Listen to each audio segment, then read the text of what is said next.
Assalamualaikum warahmatullahi wabarakatuh. Berjumpa lagi pembahasan kali ini untuk manajemen investasi, yaitu analisis sekuritas. Sebelumnya kita ketahui dulu apa yang dimaksud dengan analisis sekuritas.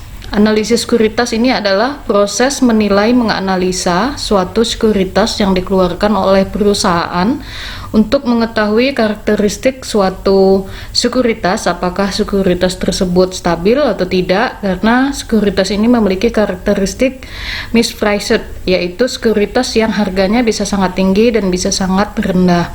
Oleh karena itu penting untuk melakukan analisa sekuritas dengan baik dan teliti. Analisis ini juga sangat dibutuhkan, tidak hanya bagi investor tapi juga bagi manajer perusahaan, ya. Karena bagi manajer keuangan harus mengerti seberapa besar implikasi setiap keputusan yang harus diambil terhadap aliran kas yang tersedia bagi investor. Nah, contohnya manajer keuangan itu harus mengerti, ya, untuk seberapa besar keputusan investasi, keputusan pemenuhan dana, kebijakan dividen terhadap nilai atau harga pasar saham perusahaan. Jadi tidak hanya investor saja yang harus mengetahui analisis sekuritas ini, tetapi manajemen juga perlu melakukan analisa sekuritas, ya. Terus dalam melakukan analisa sekuritas ini menjadi salah satu tahapan, analisis sekuritas ini menjadi salah satu tahapan yang akan membuat investasi menjadi lebih menguntungkan, ya. Jadi ada dua jenis analisis yang digunakan untuk menilai sekuritas, ya, yaitu analisis fundamental dan analisis vertikal, ya. Nah, untuk analisis fundamental ini, ya, yaitu analisis yang menggunakan data-data fundamental, ya, serta faktor eksternal yang berhubungan dengan perusahaan atau badan usaha tersebut, ya. Terus asumsi yang mendasari adalah harga pasar saham yang mencerminkan nilai intrinsiknya. Berarti harga saham ini dipengaruhi oleh kondisi dan kinerja keuangan perusahaan pada saat ini dan prospeknya di masa yang akan datang. Nah, untuk kondisi dan kinerja keuangan perusahaan beserta prospeknya ini dipengaruhi oleh faktor internal juga eksternal perusahaan, ya. Analisis yang dilakukan terhadap semua faktor di dalam dan di luar perusahaan yang terjadi ini dapat berpengaruh pada harga saham, ya. Seperti contohnya kalau misalnya secara internal itu kita bisa mengetahui adanya kekacauan yang terjadi, ada strike, ya, kebakaran, gempa, pergantian manajemen, kinerja perusahaan yang bisa diukur oleh rasio keuangan, ya. Ini contohnya misalnya kita earning per share, per earning ratio, debt earning ratio, dan lain-lain, ya. Terus untuk eksternal ini karakteristik industri, ya, kebijakan pemerintah, nih, pertumbuhan ekonomi, tingkat suku bunga, tingkat inflasi, dan lain-lain. Jadi kedua analisis ini secara internal dan eksternal itulah dapat mempengaruhi analisis fundamental perusahaan, ya, untuk menilai suatu sekuritas. Nah, di dalam analisis fundamental ini tujuannya, ya, untuk menentukan saham mana yang sebaiknya dijual atau dibeli, ya. Nah, di sini ada dua pendekatan yang dilakukan, ya, untuk menentukan harga saham yang wajar, ya, atau nilai intrinsik. Itu yang pertama ada discount cash flow, ya.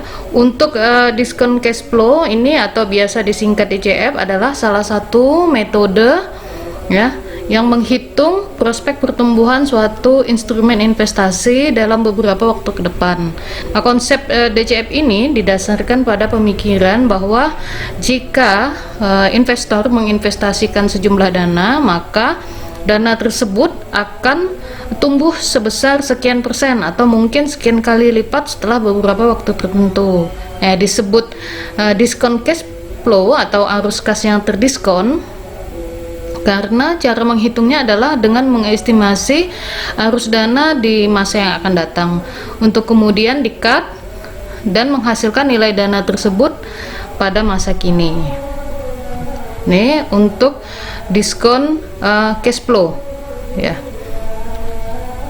Terus yang kedua ada price earning ratio ini ya, salah satu ukuran paling dasar dalam analisa saham secara fundamental, yaitu secara mudahnya per ini atau per earning ratio, perbandingan antara harga saham dengan laba bersih perusahaan, di mana harga saham sebuah emiten dibandingkan dengan laba bersih yang dihasilkan ya oleh emiten tersebut dalam setahun, karena yang menjadi fokus perhitungannya adalah laba bersih yang telah dihasilkan perusahaan. Maka dengan mengetahui PER ini sebuah emiten, kita bisa mengetahui apakah harga sebuah saham tersebut tergolong wajar atau tidak secara real dan bukannya secara future ya, alias perkiraan. Ini. Terus setelah analisis fundamental, kita mengetahui juga adanya analisis teknikal ya. Nah, untuk analisis teknikal ini ya ada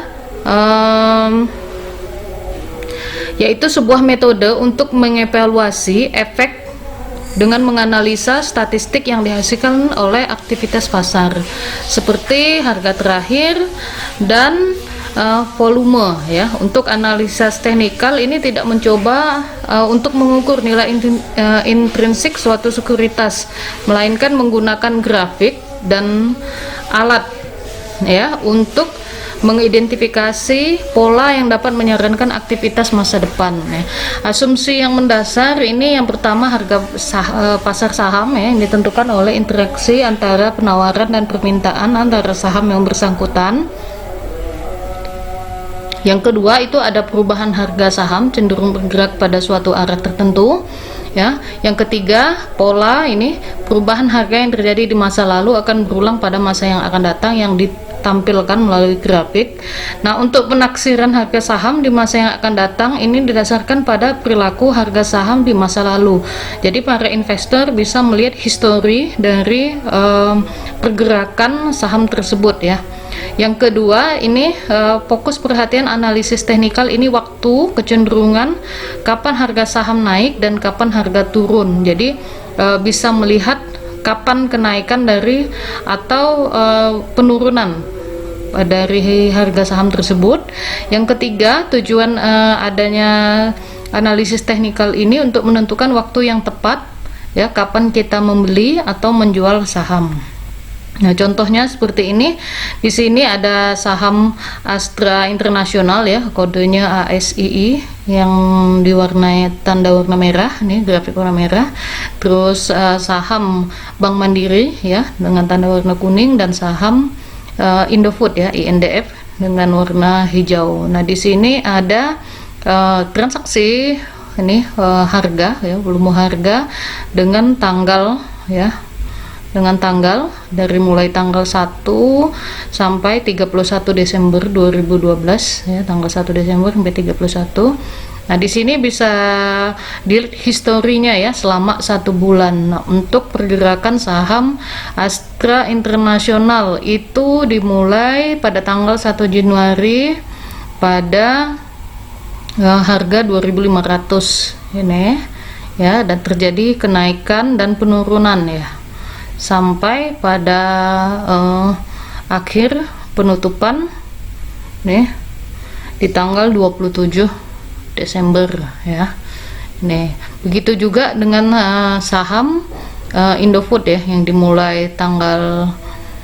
dimulai di harga 2.000 ini mengalami kenaikan ya di tanggal 10 ya, 10, terus terjadi penurunan lagi ya, dan terakhir di posisi 3.000 kurang lebih ini 3.200 nih di tanggal 27. Begitu juga dengan Astra Internasional ya, ini juga mengalami kenaikan dan penurunan. Nah, ini analisis teknikal, jadi kita bisa melihat di histori dari grafik pergerakan saham tersebut. Nah, ada beberapa strategi investasi saham di pasar modal. Yang pertama yang perlu diperhatikan oleh investor itu adalah analisis makroekonomi. Kita perlu mengetahui laju inflasi yang terjadi ya.